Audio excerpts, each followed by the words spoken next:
चीन और पाकिस्तान को 10 मिनट में तहस नहस करने की हिम्मत रखने वाला राफेल हिंदुस्तान पहुंच रहा है। राफेल के सुरक्षित पहुंचने के लिए अयोध्या में पूजा अर्चना की गई। आखिरकार बुधवार को वह पल आने ही वाला है जिसका सभी को इंतजार है। 7,000 किलोमीटर की दूरी तय करने के बाद आज दोपहर करीब 3:10 पर अंबाला के एयरफोर्स स्टेशन पर राफेल लैंडिंग करेंगे। राफेल की सुरक्षित लैंडिंग के लिए आज श्री सीताराम सेवा ट्रस्ट द्वारा अयोध्या में एक हवन किया गया। हवन के संचालक विजय प्रकाश तिवारी द्वारा बताया गया कि आज अवैध शत्रुहंता आने वाला है। अवैध शत्रुहंता के स्वागत के लिए यह हवन किया जा रहा है। इस हवन का उद्देश्य है कि गणेश जी की पूजा अर्चना के साथ हमारा सकुशल राफेल हिंदुस्तान आ सके। राफेल आने की सूचना पर एक और जहां हिंदुस्तान में जश्न मनाया जा रहा है, तो वहीं पर अंबाला के साथ साथ हिंदुस्तान के सभी प्रदेश एवं जनपद में राफेल का नाम सुनकर ही लोगों का सीना चौड़ा हो रहा है। राफेल की सुरक्षित लैंडिंग के लिए आज अयोध्या में श्री सीताराम सेवा ट्रस्ट द्वारा हवन किया जा रहा है। इस हवन में मुख्य रूप से स्वामी अरुणदास, विजय प्रकाश तिवारी, शुभम सारस्वत, शिवम सारस्वत, अजीत कुमार आदि लोग शामिल रहे। पंडित जी, आज का जो ये हवन यज्ञ किया गया है, श्री राम मंदिर को लेकर आज हवन यज्ञ किया गया है, किस प्रकार से पूजा पाठ किया गया, कौन कौन लोग इसमें शामिल रहे? जी, ये जो है 5 दिवसीय कार्यक्रम था राम मंदिर के लिए जो है, जिसमें हमारे यशस्वी प्रधानमंत्री नरेंद्र मोदी जी आ रहे हैं और हमारे जो है यशस्वी जो है मुख्यमंत्री योगी आदित्यनाथ जी की अध्यक्षता में जो है, और हमारे अयोध्या के सभी शीर्ष महर्ष जो है संत महंत के द्वारा ये भगवान की जो है आधारशिला रखी जाएगी। तो उसके उपलक्ष्य में श्री सीताराम सेवा ट्रस्ट के द्वारा जो है ये 5 दिवसीय पूजा जो है लघु मृत्युंजय, महामृत्युंजय और जो है दुर्गा सप्तशती का पाठ और जो है विष्णु सहस्त्र नाम का पाठ जो है नवग्रह स्तोत्र। अच्छा पंडित जी, इसमें कौन कौन आचार्य लोग शामिल रहे हैं? इसमें पंडित विजय प्रकाश तिवारी, महंत अरुणदास जी और शिवम स्वासत जी जो है, शुभम स्वासत जी जो है और श्रीधराचार्य जी जो है, ये लोग जो है उपस्थित थे जो है, श्री गोपाल दास जी। सबसे पहले तो मैं आप सभी को जय जय श्री सीताराम बोलूँगा। और आज का ये बहुत पावन शुभ अवसर है हमारे लिए प्लस हमारे पूरे भारत विश्व के लिए। खास करके देखिए, आज का जो ये हवन यज्ञ पूजा पाठ जो हुआ है, ये 5 दिवसीय अनुष्ठान था, जिसमें विष्णु सहस्त्र नाम पाठ, लघु मृत्युंजय, सर्वबाधा, सभी प्रकार की जो बाधाएं हमारे भगवान के कार्य में जो विलंबता हो रही थी उसको दूर करने के लिए, और प्लस सबसे बड़ा आज सौभाग्य का दिन हम लोगों का है कि आज के दिन जो है रफाल विमान जो है हमारे यहाँ जो हम लोगों की सुरक्षा और हमारे देश की सुरक्षा के लिए हमारे भारत देश में आज पहुँच चुका है।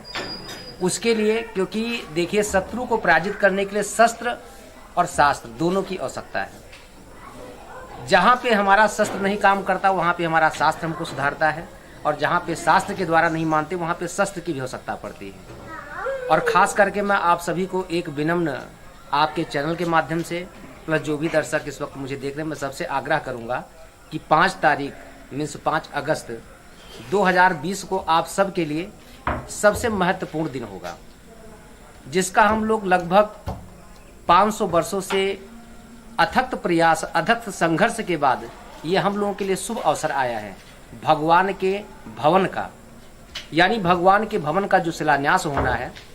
इसमें हमारे यशस्वी प्रधानमंत्री जी श्री नरेंद्र भाई मोदी जी और हमारे यशस्वी मुख्यमंत्री जो हमारे हिंदू सम्राट हैं माननीय श्री योगी जी, दोनों की अध्यक्षता में प्लस हमारे अयोध्या धाम के संत महंत, बहुत सारे भक्तगण जो राम के पूरे विश्व के सब लोगों का इस शुभ अवसर का काफ़ी दिनों से इंतजार था। वो घड़ी वो पल हम सबके समीप आने वाला है। तो तारीख भी 5 अगस्त है और 5 अगस्त के ही दिन जम्मू कश्मीर में धारा 376 को हटाया गया, बहुत शुभ था। और 5 ही तारीख के दिन भगवान के मंदिर का जो विग्रह है, भगवान के भवन का जो निर्माण कार्य है, उसका भी शिलान्यास पूजन होगा। तो मैं आप सभी से, भगवान जी से भी यही प्रार्थना करता हूँ कि इसमें किसी प्रकार का कोई विघ्न बाधा ना आए, इसीलिए अनुष्ठान किया गया।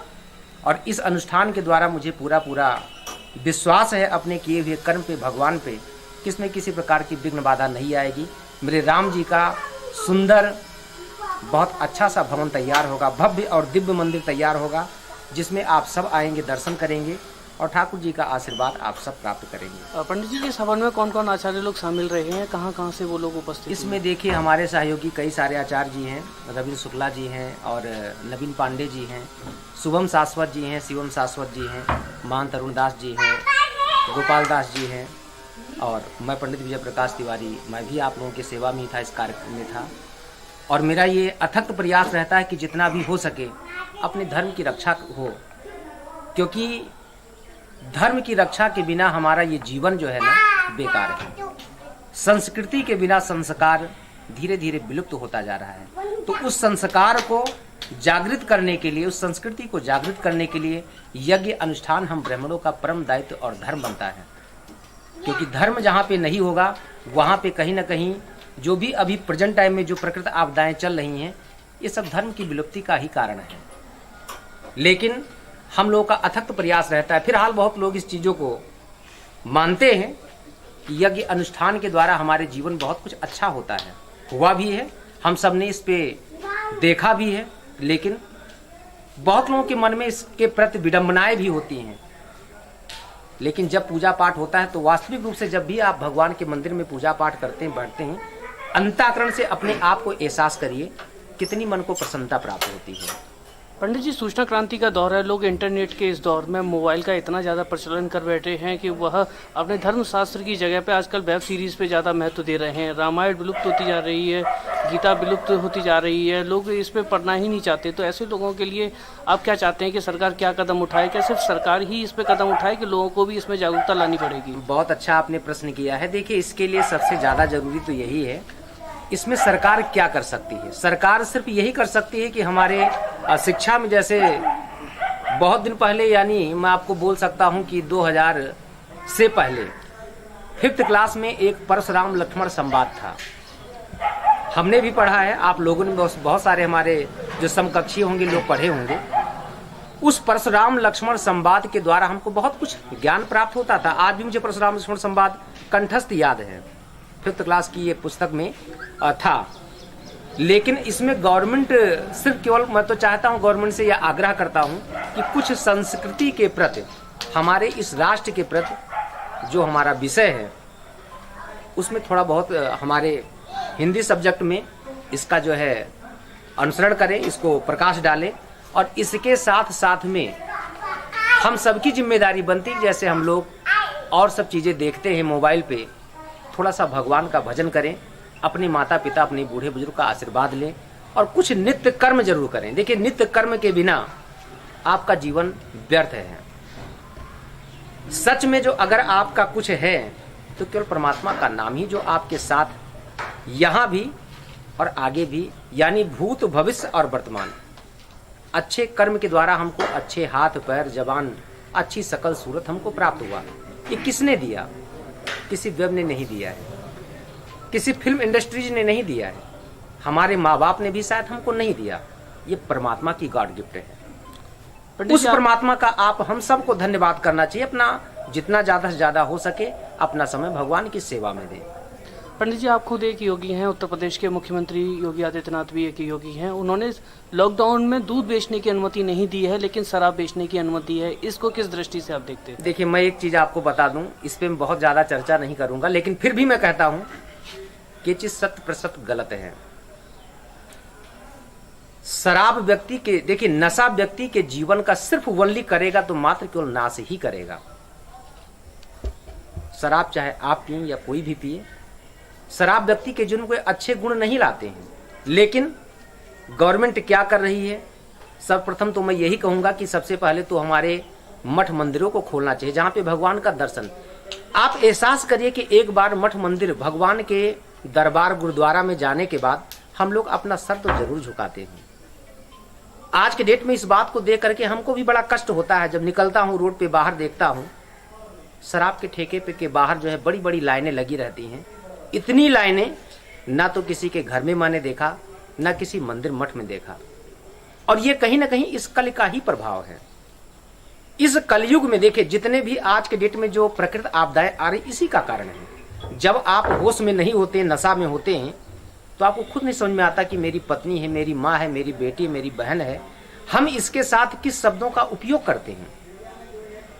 एहसास करिए जब आप किसी को उल्टे सीधे शब्दों का उपयोग करते, चाहे आपकी बहन हो, चाहे आपकी माँ हो, या आपका कोई पड़ोसी हो, परिचित हो या अपरिचित हो, क्या उसके मुंह से आपको, उसकी अंतःकरण से आपके प्रति दुआ निकलेगी या बद्दुआ निकलेगी? इस पे विचार हमें आपको करना है। देखिए मार्केट में बहुत कुछ अच्छी चीजें भी हैं, मोबाइल के द्वारा हम बहुत कुछ अच्छी सीख भी ले सकते हैं और गलत चीजों को भी ग्रहण कर सकते हैं। हमको मतलब इससे नहीं कि शराब की ठेके की दुकान खुली, अरे लोग शराब पीना बंद कर दें तो क्या गवर्नमेंट शराब जबरदस्ती पिलाएगी? मैं नहीं पीता हूं, मैं नहीं छूता हूं, दूर दूर तक मेरा उससे कोई रिश्ता नहीं है, तो क्या जबरदस्ती हमको कोई पिलाएगा? पंडित जी, आप हमारे सभी दर्शकों को क्या संदेश देना चाहते हैं? संत समाज ने एक मुहिम भी चलाई है, आप ही के नेतृत्व में वह मुहिम चल रही है कि 5 तारीख को दिए जलाए जाएं। बहुत अच्छा। क्या है ये मुहिम, विस्तृत रूप से बताइए, और हम चाहते हैं कि हमारे दर्शकों को आप एक संदेश भी दें। बहुत सुंदर आपने मुझसे प्रश्न किया और मैं आप सबसे हाथ जोड़कर विनम्र निवेदन करूंगा कि 5 अगस्त को आप सब अपने घर में 5 दीपक भगवान के मंदिर के प्रति, यानी भगवान का जो भव्य और दिव्य मंदिर का निर्माण होगा, हम तो कहते हैं 5 तारीख नहीं, आप पूर्णिमा से ही दीपक प्रज्वलित करना प्रारंभ कर दें और 3 दिन तक, यानी 3, 4 और 5, 3 दिन तक आप भव्य दीपावली मनाएं। आप सब अपने घर में 5 दीपक सिर्फ परमात्मा के नाम आप जलाइए।